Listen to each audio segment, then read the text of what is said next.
Hi viewers, welcome to our channel. Harsha Sai ప్రముఖ YouTuber అతని పైన కూడా అత్యాచారం కేసు అయితే నమోదవ్వడం మనం చూస్తున్నాం. మరి ఇప్పుడు దీని పట్ల ఆయన రియాక్ట్ అయ్యారు అని కూడా అంటున్నారు. మరి పోలీసులు కూడా గాలింపు చర్యలు చేపట్టారంటున్నా, మరి దొరికాడా లేదా? సో ఇప్పుడు ఎటువంటి ఫర్దర్ అప్డేట్స్ వచ్చాయి? ఇప్పుడు ఇదే అంశం మీద డిస్కస్ చేయడానికి ప్రజెంట్ మనతో పాటు జర్నలిస్ట్ చరణ్ పరిమి గారు ఉన్నారు. వారితో ఒకసారి మాట్లాడదాం. హాయ్ అన్న. హాయ్. సో మన జానీ మాస్టర్ కేసు చూసాం, అది ఇంకా సంసిపోక ముందే ఇవాళ మళ్ళీ హర్ష సాయి పైన కేసు రైజ్ అవ్వడం చూస్తున్నాం. మరి అతని పైన కూడా అత్యాచార కేసు అయితే నమోదైంది, పోలీసులు గాలిస్తున్నారని కూడా చెప్తున్నారు. మరి అతను రియాక్ట్ అయ్యాడంట కదా, ఏ విధంగా రియాక్ట్ అయ్యాడు? మరి పోలీసులు ఎప్పుడు అరెస్ట్ చేసే ఛాన్స్ ఉంది? హర్ష సాయి ఈ కేసులో పొద్దు నుంచి రియాక్ట్ అవ్వలేదు, కానీ తర్వాత ఇన్స్టాగ్రామ్లో అతను పోస్ట్ పెట్టాడు. ఇది వచ్చిన తర్వాత నుంచి అతను కనపడడం లేదు. యాక్చువల్గా అబ్స్కాండ్ అయిపోయాడు అతను, అతని ఫాదర్ రాధాకృష్ణ గారు. వీళ్ళిద్దరి మీద ఆవిడ కేసు పెట్టడంతో ఇద్దరు అబ్స్కాండ్ అయ్యారు. ఎక్కడ ఉన్నారో ఎవరికి తెలియదు. పోలీసులు అయితే బృందాలను పెట్టి దర్యాప్తు గాలింపు అయితే చేస్తున్నారు. ఇది ఒక యాంగిల్లో జరుగుతూ ఉంటే సడన్గా హర్ష సాయి స్పందిస్తూ ఇన్స్టాగ్రామ్లో ఒక పోస్ట్ పెట్టాడు. ఆ పోస్ట్లో ఏముందంటే, నేను ఏ తప్పు చేయలేదు, నా గురించి నా ఆడియన్స్కి తెలుసు, నా ఫ్యాన్స్ ఎవరైతే ఉన్నారో వాళ్ళకి తెలుసు, సో నా ఫాలోవర్స్ నన్ను అర్థం చేసుకుంటారు, ఖచ్చితంగా నిజాలతో బయటకు వస్తా అని చెప్పేసి ఆయన పెట్టాడు. సో హర్ష సాయి తను ఏ తప్పు చేయలేదు అన్నప్పుడు అబ్స్కాండ్ అవ్వడం ఎందుకనేది ఒక ప్రశ్న.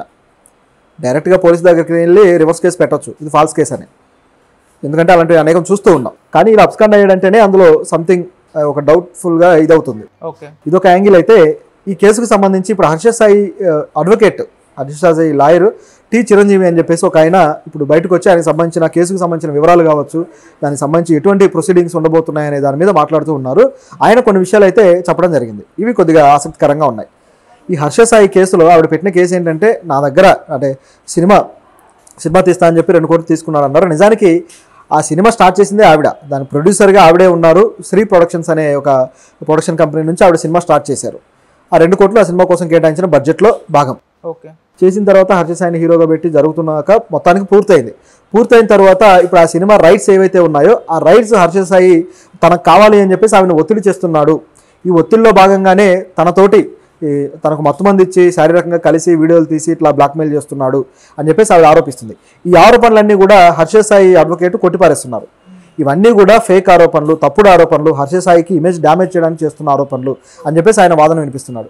ఆ మత్తుమంది ఇవ్వడము, తర్వాత లైంగికంగా ఈ విధంగా చేయడము, తర్వాత వీడియోలు తీయడము, ఇంత అవసరం హర్ష సాయికి ఎందుకు ఉంటుంది?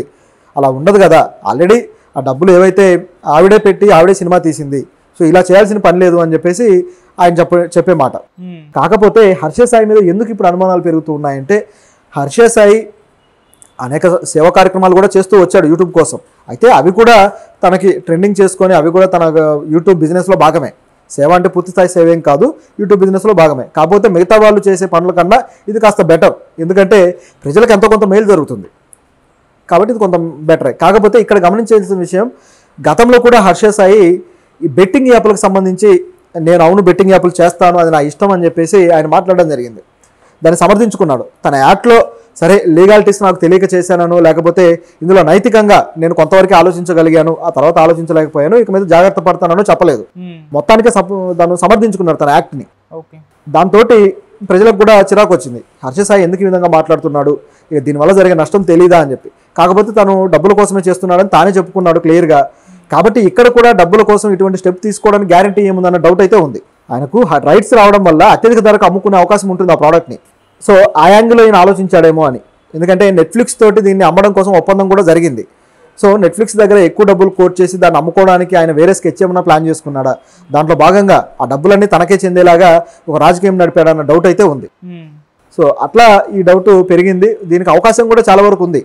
ఎందుకంటే తీసిన బడ్జెట్ కన్నా కొంత హైప్ చూపించుకొని దాన్ని ఈ ఓటీటీ ప్లాట్ఫామ్స్కి అమ్ముకొని ఎక్కువ డబ్బులు చేసుకోవడం అనేది మామూలే, అదే బిజినెస్లో అది ఒక స్ట్రాటజీ. అయితే తను సొంతంగా డబ్బులు పెట్టి తీయడం వేరు, వేరే వాళ్ళు డబ్బులు పెట్టిన దాన్ని హైజాక్ చేసి కొట్టేసి అమ్ముకోవడం వేరు. అటువంటి ప్రయత్నం చేస్తున్నట్టుగా ఇక్కడ కనిపిస్తుంది. అయితే దీంట్లో ఈవిడ చేసిన ఈ లైంగిక ఆరోపణలు అనేది డిఫరెంట్.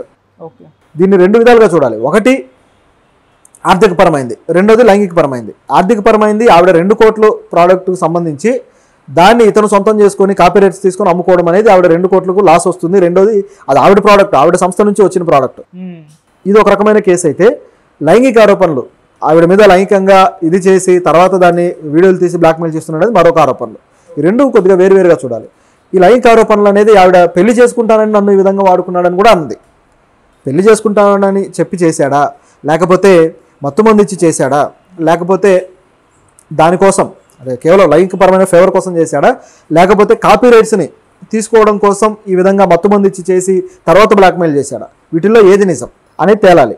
కాబట్టి ఇక్కడ కూడా జానీ మాస్టర్ ఇష్యూలో జరిగినట్టే ఏమైనా జరిగిందన్న అనుమానాలు అయితే వస్తాయి మనకి. అక్కడ మొదట్లో ఆవిడ ఆయనతోటి పాజిటివ్గా ఉండి కొంత దూరం వెళ్ళిన తర్వాత ఇప్పుడు దూరం అయ్యాక కేసు పెట్టడం, సో అదే యాంగిల్లో ఉందా ఇది అనేది చూడాలి. సో ఇక్కడైతే అనుమానాలు ఉన్నాయి. అయితే పోలీసులు దర్యాప్తు అయితే చేస్తూ ఉన్నారు, దొరికితే తప్ప నిజాలన్నీ బయటికి రావు. ఇట్లా ఉన్న పరిస్థితుల్లో మరి ఏం చేయొచ్చు లాయర్స్ కానీ లేకపోతే హర్ష సాయి కానీ ఎటువంటి స్టెప్ తీసుకోబోతున్నాడని చూస్తే యాంటిసిపేటరీ బెయిల్కి అయితే వీళ్ళు అప్లై చేస్తారనేది అది కనిపిస్తుంది. కాకపోతే ఆ బెయిల్ వచ్చే అవకాశం ఉందా లేదా అంటే అది ముందే రాకపోవచ్చు. ఎందుకంటే జానీ మాస్టర్ విషయంలో కూడా అయితే వాళ్ళు అప్లై చేయలేదు కానీ డైరెక్ట్గా పోలీసులు వెళ్ళి ఆయన పట్టుకోవడము, హడావుడిగా ఆయన్ని కోర్టులో సబ్మిట్ చేయడము, ఆ తర్వాత ఆయన రిమాండ్కి తరలించడం జరిగింది. ఇక్కడ హర్ష సాయికి సంబంధించి ఆయన అడ్వకేట్ ముందే బయటకు వచ్చేసాడు కాబట్టి ఇప్పుడు ఇవన్నీ కూడా అడ్వకేట్ ఆధ్వర్యంలో జరుగుతూ ఉన్నాయి కాబట్టి అవకాశం అయితే ఉంది బెయిల్ అప్లై చేయడానికి. వస్తుందా రాదా అనేది చూడాలి. కానీ హర్ష సాయి మీద కేసు పెట్టింది ఓకే, మరి వాళ్ళ తండ్రిని కూడా ఇన్వాల్వ్ చేసింది, ఆయన పైన కూడా కేసు నమోదు చేసింది అంటున్నారు. మరి అతను ఏం చేశాడు, అతని డీటెయిల్ పాత్ర ఏ విధంగా ఉంది అతని పాత్ర? హర్ష సాయి తండ్రి మీద కేసు పెట్టడం అనేది ఇప్పుడు అడ్వకేట్ కూడా అదే కంప్లైంట్ చేస్తున్నాడు. అసలు ఆయనకి ఏం సంబంధం ఈ కేసులో, ఈ సినిమాకి సంబంధించి కానీ హర్ష సాయి ఇష్యూకి సంబంధించి కానీ అతను ఎందుకు కేసులో ఇన్వాల్వ్ అవుతాడు, ఏమాత్రం ఆయన తండ్రికి సంబంధం లేదు, కావాలనే వాళ్ళని ఇబ్బంది పెట్టడానికి ఈ విధంగా కేసు పెట్టింది అని చెప్పేసి అడ్వకేట్ చిరంజీవి గారు ఆరోపిస్తున్నారు. ఇది ఇక్కడ జరుగుతున్న విషయం. కాబట్టి హర్ష సాయి తండ్రికి సంబంధించి ఏం సంబంధం ఉందనేది వాళ్ళు చెబితేనే తెలుస్తుంది. ఆవిడ కూడా ఆ కేసులో మెన్షన్ చేసిన దాంట్లో ఆ తండ్రి ఈ విధంగా బ్లాక్మెయిల్ చేశాడు అన్నట్టుగా ఏమీ లేదు, హర్ష సాయి బ్లాక్మెయిల్ చేశాడు అనేది ఉంది. కాకపోతే డబ్బులు కాపీ రైట్స్ కోసం ఆ తండ్రి కూడా అడిగాడు అనేది మెన్షన్ చేశారు కానీ విడిగా ఈ లైంగిక ఆరోపణలకు సంబంధించి అయితే ఆవిడ ఆ తండ్రి పాత్రను మెన్షన్ చేయలేదు. సో ఇక్కడ గమనించాల్సింది ఏంటంటే ఈ తండ్రిని కావాలని ఇన్వాల్వ్ చేసినట్టుగా అనుకోవాలి మనం. సో ఇది ఇక్కడ గమనించాల్సిన విషయము.